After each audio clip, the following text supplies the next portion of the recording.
My name is Lisa Johnson. I'm the Director Emeritus of Stanley-Whitman House, and I'm in the first floor parlor of the historic Stanley-Whitman House building on High Street in Farmington. I'm going to talk about Deacon John Stanley, the builder of the Stanley-Whitman House. Deacon John Stanley is the acknowledged builder of the National Historic Landmark Stanley-Whitman House. His life and accomplishments, as well as his motivation for constructing the building, have been thinly documented. This paper seeks to add depth to what we know about Stanley's life and contribute to the documentation of the dwelling house he constructed on Back Lane in Farmington. Like his cohorts in the second generation of English Puritans in the colony of Connecticut, John Stanley spent his life expanding and settling the colony, as well as exploring its resources. His generation carried out the divinely ordained mission to improve the world in preparation for Christ, following their parents' work of establishing the colony with churches, government, and laws. The Stanley family's entry into the New World did not go well. In February 1634, John's father, also named John, aged 10, stepped on board the ship Elizabeth and Dorcas with his father John, his sister Ruth, age 8, brother Timothy, age 4, and uncles Thomas and Timothy. The ship was one of a flotilla of 10 transporting English Puritans from England to Boston, Massachusetts. The Stanley family had come from Tenterton, Kent, in the west country of England, the geographic heart of Puritan descent.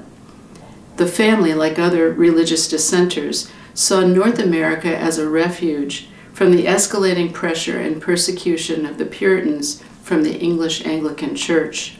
Their ship was singled out for inspection by the order of an Anglican bishop, who was concerned that so many dissenters were sailing to Boston at the same time. As the other 9 ships set sail, the passengers on the Elizabeth and Dorcas were required to take a loyalty oath and to post a bond. Released about a week later, the ship could not catch up with the others. The vessel collided with a rock, and rather than risk more delay, the captain instructed crew to hastily repair the damage. Provisions ran dangerously low. By the time the Elizabeth and Dorcas limped into Boston Harbor after a 100-day brutal journey, passengers and crew had suffered starvation and possibly scurvy. 6 passengers died at sea, including John Stanley the father. Shortly after disembarking, young Timothy died too. John, now orphaned, was put in the care of his uncle Thomas, who received 58 pounds from his deceased brother's estate to support his care. His sister Ruth was to be cared for and educated by their uncle Timothy, who received the same amount from the estate. When the young people reached the age of 21, they would be on their own, John with 50 pounds and Ruth with 30 pounds when she got married. Timothy and his niece removed to Hartford, Connecticut in 1635, and Thomas and his nephew followed in 1636. A brand new settlement on the Great River, Hartford was composed of 200 settlers, living uneasily alongside an encampment of the Saukiyak people, a larger Indian fort overseen by the sachem Sequassin, and the House of Hope, a Dutch trading post manned by a small garrison. Hartford was the seat of the new colony of Connecticut under the guiding hand of the Reverend Thomas Hooker, an influential minister, and his co-minister, the Reverend Samuel Stone. The new settlement was established to serve as a Christian model for piety and faith, based on the Puritan Bible-based form of worship. The Stanley brothers followed Hooker's teachings, and like the other settlers, shared their charismatic minister's vision to carry out God's plan for mankind. Timothy Stanley owned and occupied lot number 11 with his niece Ruth on the road from the Little River, later known as the Hog River, to the North Meadow. Thomas Stanley owned and occupied lot number 60, facing the Little River on the road from the Palisado, or palisaded area, to Sentinel Hill, a high point used as a lookout for defense. His house was 1 lot south of the Reverend Samuel Stone and 2 lots south of the Reverend Thomas Hooker. The uneasy peace that Hooker and Stone had negotiated with the native people was quickly tested. Early on, the English began to exploit the resources and land of the area through deeds and contracts that did not honor native patterns of land use. They also began to compete with the tribal nations for trade alliances and routes that would bring the settlement economic prosperity. As competitors, they worked blindly, not understanding the complex alliances and familiar relationships between the tribes. Skirmishes, murders, kidnappings, and shifted loyalties characterized these years. In 1636, Massachusetts Bay and the Connecticut plantations resolved to attack the Pequot people. Hartford sent a large contingent of men, among them Thomas Stanley and his nephew John, now aged 13. They joined men from Massachusetts, Hartford, Windsor, and Wethersfield, sailing south to Saybrook in May 1637. Reinforced there by 70 Mohicans and 200 Narragansetts, they attacked on May 26. An entire village of Pequot men, women, and children were killed, and the settlement burned to the ground. Multiple attacks throughout southern New England decimated the Pequot tribe. The massacre eviscerated Pequot's strength, but did not end hostilities between the English and the native people. Young John Stanley's lesson in how to deal with native people was wrenching, yet clear. In 1641, John Stanley married Sarah Scott of Hartford, the same year his sister Ruth married Isaac Moore. John and Sarah's oldest son, John, our John, was born in Hartford in 1647, followed by son Thomas in 1649. By the time their daughter Sarah was born in 1652, the family had moved to the new settlement of Farmington, where they and their oldest son were accepted into church membership in 1653. What compelled them to move to this outpost was probably friends and family. John's sister and her husband made the move, along with several of their neighbors in Hartford. It was also part of their mission and obligation to the church to expand Puritan settlements, improve the land, and reform native people. Thomas Hooker gave the settlement his blessing and likely encouraged it. The move was also economic. Acquisition of land was a priority.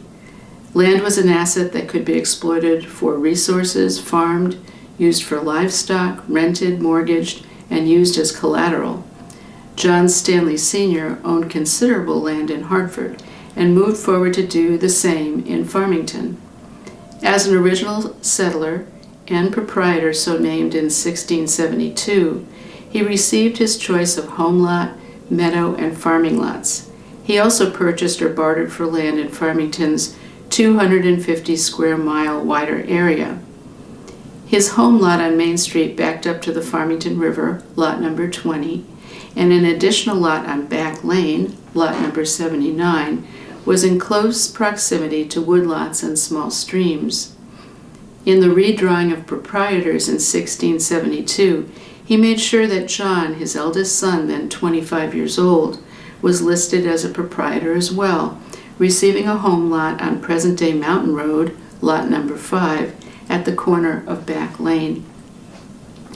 Young John Stanley grew up in Farmington, living with his family on Main Street, helping his father with work such as farming and livestock care in the village and on his other properties located at the Great Meadow at Crane Hall, the Great Swamp, the Pequot Meadow, and the 80-acre field.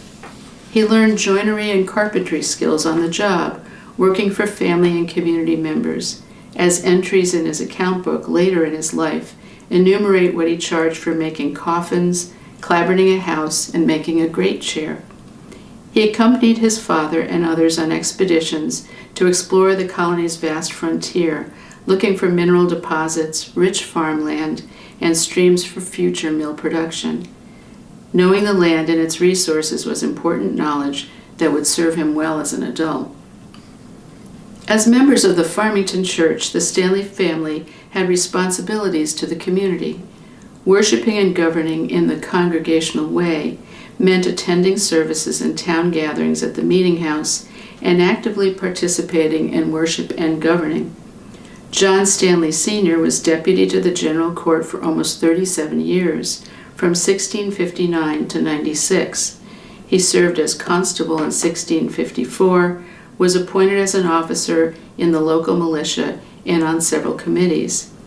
He served as a lieutenant and captain in King Philip's War of 1675 to 78, earning the appellation captain for the rest of his life.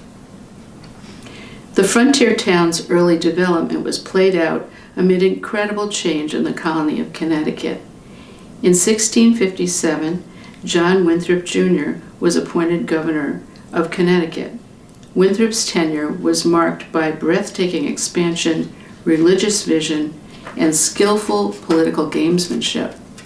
An alchemist by avocation, Winthrop encouraged exploration to find minerals that might translate into income-producing industries, such as iron ore, and wealth, such as lead, called black powder, which was believed to be convertible into silver. This mission included keeping Connecticut as autonomous as possible, despite the English Crown's efforts to control and regulate the North American colonies. Using his political astuteness, Winthrop was able to acquire a charter for Connecticut in 1662, allowing an independence that no other colony enjoyed. Winthrop's visionary zeal was shared by the Stanleys and other Puritans in Connecticut. In 1669, John the Younger married Esther Newell of Farmington. That same year, his father and his second wife, Sarah Stoddard, had their first child, Abigail. Sharing a religious vision and establishing organized communities may have provided order to Connecticut, but the tension between the traditional way and a new order brought societal upheaval and trauma. Accusations of witchcraft, a capital offense in the colony, were made in the New Haven and Greater Hartford area. The subsequent trials and executions of 11 people for witchcraft between 1647 and 1663 were encouraged by several prominent ministers, including Hartford Samuel Stone and Farmington Samuel Hooker. Mary Barnes, a Farmington woman, was one of the last 3 people executed in January 1663, with several Hartford and Farmington men on the jury rendering a unanimous verdict of guilty. Governor Winthrop, just returned from his mission to London to acquire Connecticut's charter, quietly stopped the executions thereafter. The trials and executions traumatized Connecticut communities for generations. The dissension in the church over the halfway covenant, too, tested the balance between traditional and progressive ways. The halfway covenant changed the way through which people were accepted into church membership, a highly desired position that brought spiritual and societal value. Prior to the ratification of the halfway covenant by the General Court in 1664, individuals were judged solely on their own merits for church membership. The halfway covenant accepted children of church members as members automatically. Despite the General Court's endorsement, the measure was enormously controversial, and many ministers refused to honor it. Among them were Reverend Samuel Hooker, who opposed the measure until his death. The issue split congregations and communities, with members leaving established towns in protest one way or the other. True to his generational mission to spread out and acquire natural resources, the younger John Stanley followed in his father's footsteps. In the fall of 1673, a year after his daughter Esther was born, he bought land that held the promise of lead deposits in present-day Harwinton, Plymouth, from native people. Like his father, he actively sought out mineral wealth, connecting with native people about possible locations, then purchasing or bartering for the land. He explored the area of present-day Harwinton, Plymouth, Waterbury for deposits of copper, marcasite, and lead. His explorations depended on communicating with native people, skills he partly learned in serving on a 1673 committee that worked with Farmington's Tunxis people to confirm their land deed with the English. And again in 1688, he worked with the tribe on legally confirming the appointment of Tunxis leaders and gaining a pledge of fidelity from the Farmington Indians. His interest in the area southwest of Farmington was likely spurred by this exploration and by communication with native people. He knew the area well when he signed on in 1673 with fellow Farmingtonians to petition the General Court for the liberty to make a small plantation at a place called Mattatuck, approximately 25 miles from Farmington. A committee of 3 was named to view the land, and in April 1674 they reported that there were about 600 acres of fertile land suitable for cultivation. Permission to settle was granted. Another committee was appointed to regulate and order the process of settlement. A group of proprietors came into being in 1674, meeting in Farmington in 1679 to organize and plan. The town of Farmington did not want them to go. The loss of a dozen or more families made a mark on the town. The Farmington church noted that the new settlement would be without a church and the ordinances of God, and advised their departing brethren to, quote, be wary of engaging far until some comfortable hopes appear of being better suited for the inward man, unquote. Nevertheless, the church gave its blessing.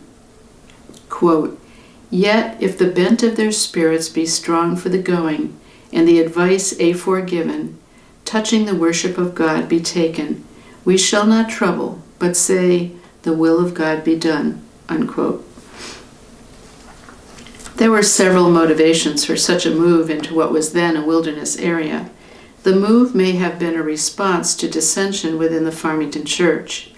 Minister Samuel Hooker had wide influence in religion and government. His positions on the witchcraft trials and the halfway covenant highlighted the tension between those members who cleaved to a conservative theology and those who sought a more liberal application in their worship.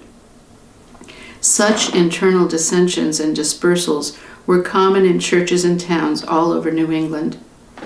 The new settlement also promised economic opportunity, and following in their parents' footsteps, Farmington residents may have felt spiritually compelled to establish a new Bible-based Christian settlement.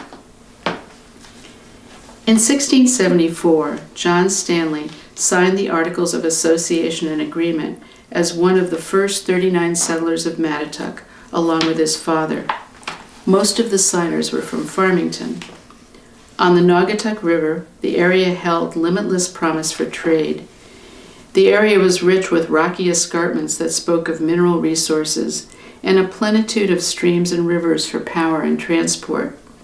Farmington would serve as the mother town until Mattatuck was incorporated and a church built.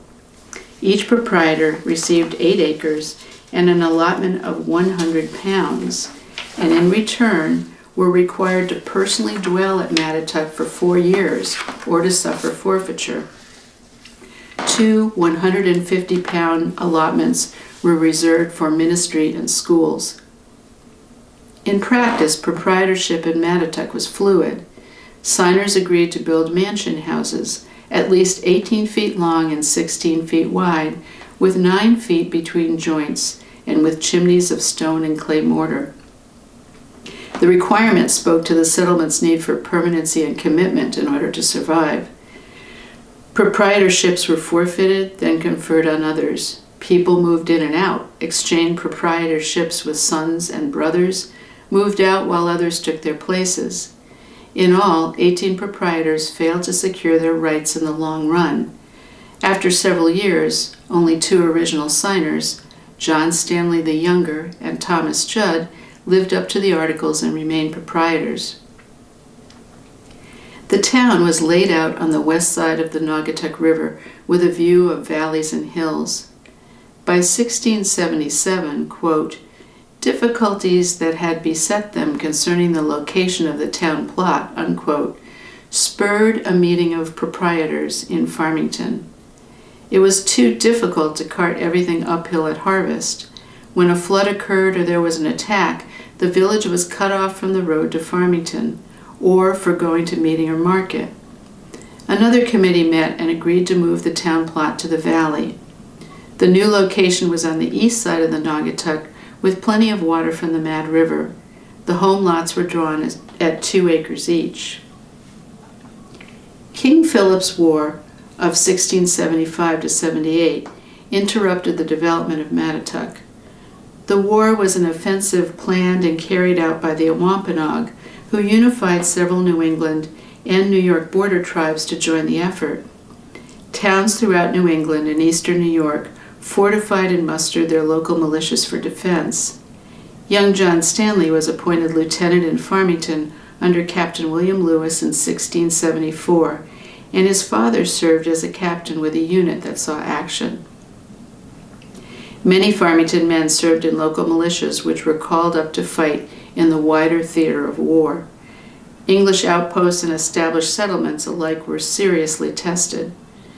Connecticut saw incursions and violence at its borders. For example, Simsbury was burned to the ground, but no major conflicts within its borders.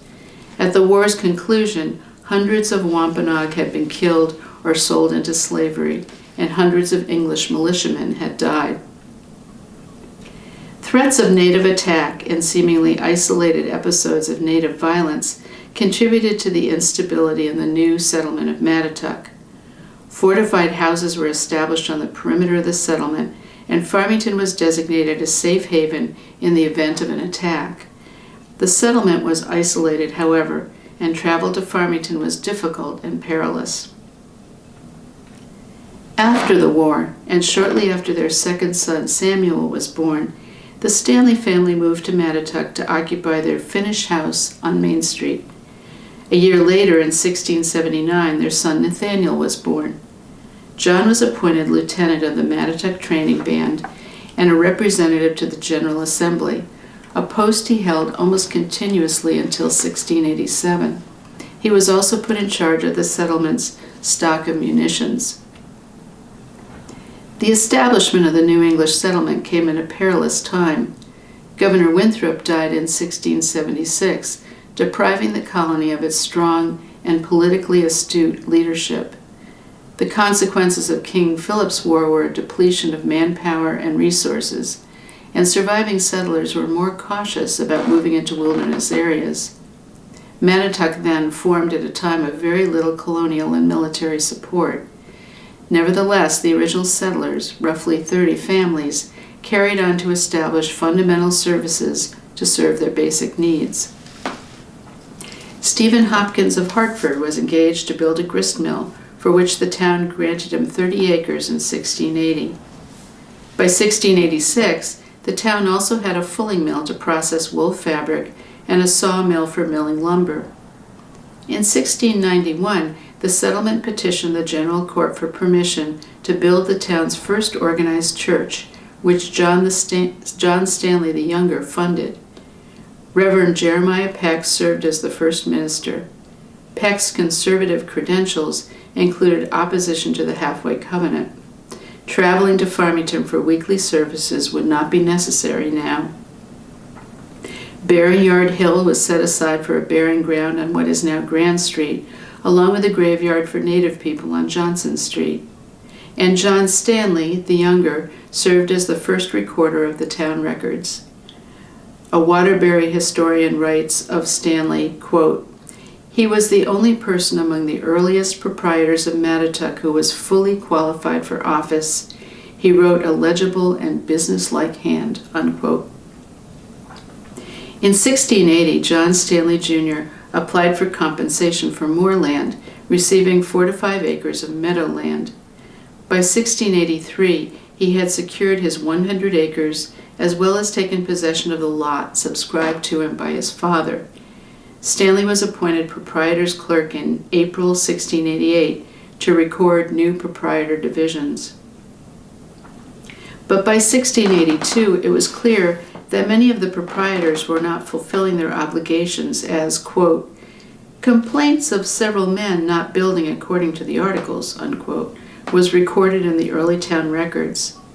So overseers inspected houses and found many woefully short of expectations. Quote, "Samuel Judd, not building according to the time prefixed. Daniel Porter, no chimney. Stephen Upson, it was shingled about Michaelmas. Thomas Richardson, no house, lives in a cellar, only his cellar to live in. Jonathan Carrington house not large enough according to the articles, unquote.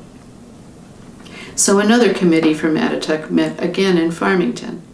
Quote, February the 6th in the year 1682 heard the complaints. It is agreed and determined by us that whosoever shall hereafter have grants from ourselves shall be engaged and firmly bound by this act to reside and dwell in said Mattatuck the full term and time of 4 years in a steady way and manner with their families after subscription to this act and order. And in case those mansion houses on those lands already erected cannot be bought at a reasonable rate of the present owners, by such shall be seized of their allotments, unquote. Among the delinquents was Timothy Stanley, John's brother. By the subsequent division of proprietor's land done by John Stanley as clerk in 1688, Timothy Stanley had fulfilled his obligations. The following year, grants of 7 acres each were made to proprietors to be improved as hog fields. In an act of February 6, 1682, 10 delinquents, including Timothy Stanley, had, quote, submitted and reformed by building houses and moving their families to the settlement. Overall, though, the renewed regulations and policing did not help. Many refused to comply with the conditions, and there were continued delays in compliance. Farmers complained of fields ruined by flooding, inadequate security, and difficulty transporting their harvests. Many original proprietors had died or had moved back to Farmington. Of the original 30 families, only around 15 remained. In an attempt to keep bachelor sons of these families in Waterbury, bachelor allotments valued at £40 each were established in 1722, keeping over 50 of these young men in the settlement. Still, the relative isolation, difficult geographic conditions, and difficulties of the time kept Waterbury a frontier outpost until the later 18th century. In 1686, the town was officially incorporated and renamed Waterbury, a particularly apt name as the town was regularly flooded by the Naugatuck and Mad Rivers. In 1691, the rivers made good on their promises. In February of that year, the Naugatuck River inundated the town when rapidly melting snow turned the river into a torrent and water levels reached a level never before seen. Rich topsoil was washed away, replaced by deposits of sand and gravel. What came to be known as the Great Flood forced many families to leave the settlement. For those who had remained loyal through a variety of other difficulties, this was the final catastrophe. Many could not recover financially from ruined crops and lost livestock. The wrath of God must have been seen in the disaster. John Stanley and his family moved back to Farmington in 1695. He settled his family at his proprietor's lot at the corner of Mountain Road and Back Lane.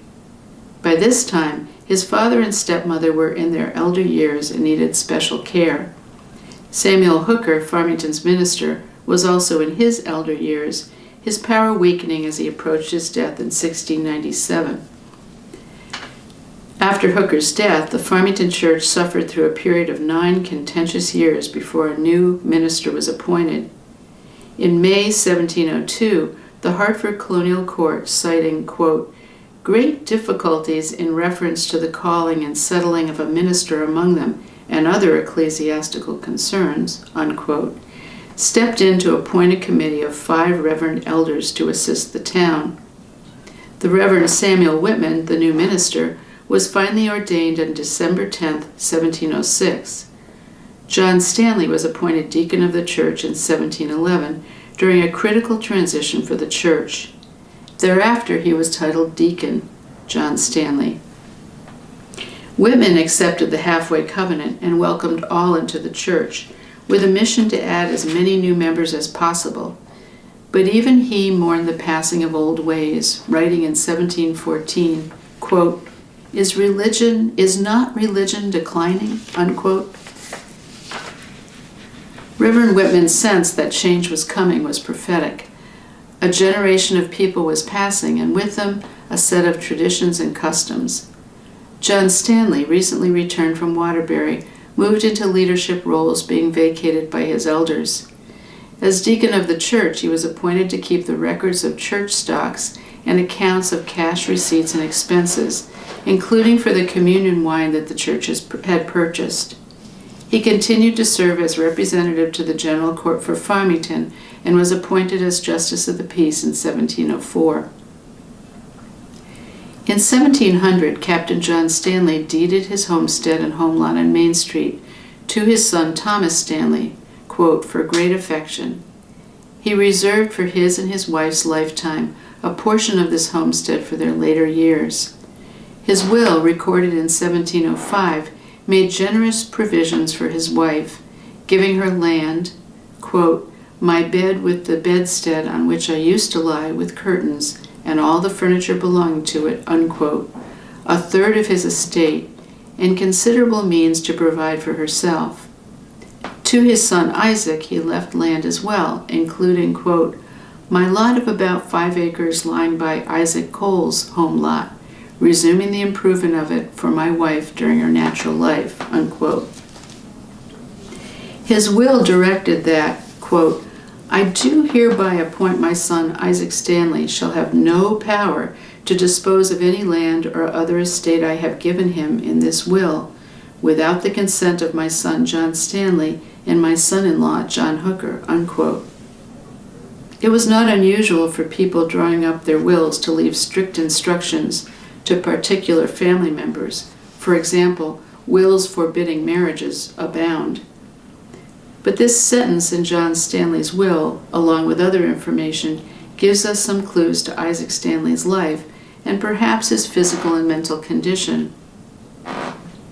Isaac Stanley was born in 1660, the last of 6 children born to Captain John Stanley and his first wife Sarah Scott Stanley.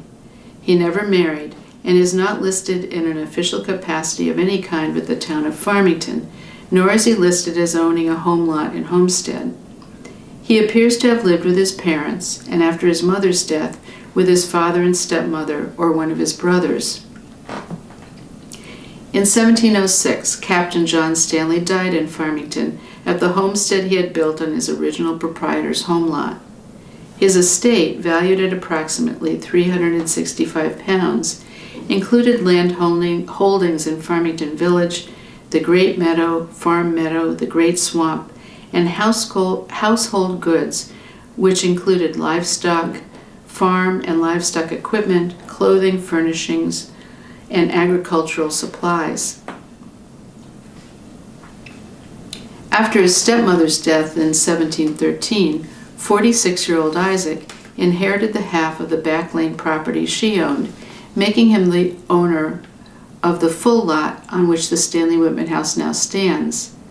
The lot was described in 1655 inventories as 5 acres of woodland, and in 1677 as 5 acres of upland. So it is clear that no house existed on the lot when Isaac Stanley came into possession of it. Amelia Miller, in her 1980s study of the land records, posits that Isaac may have at this point built the Stanley-Whitman House dwelling house. It is unlikely, however, that Isaac had the assets to finance the construction of such a building, since he had no assets of his own. That John Stanley is the builder is further confirmed by an agreement that John made with Isaac on January 3, 1719. The terms of the agreement were that Isaac would give the land he had inherited from his father to his brother John, provided that John, quote, "will take special care of me in my age," unquote. At that point, in 1719, John became the owner of the lot on which the Stanley-Whitman House now stands. No mention is made of a building on the site at the time of the agreement, although it is likely that the building was on the site at the time. It's highly possible that John Stanley built the dwelling house shortly after the land came into Isaac's hands in 1713. Architectural style may offer another confirmation that John Stanley built the house. Stanley was involved in the building of the town's second meeting house, completed in 1714. As deacon of the church and recorder of the church's finances, his role was significant. He was also a carpenter and joiner who understood design and construction. No images of the meeting house exist, but a written description reveals that it looked much like Milford's first meeting house, a 50-foot square, 2-story structure with a hip roof, exposed rafters, and leaded glass windows.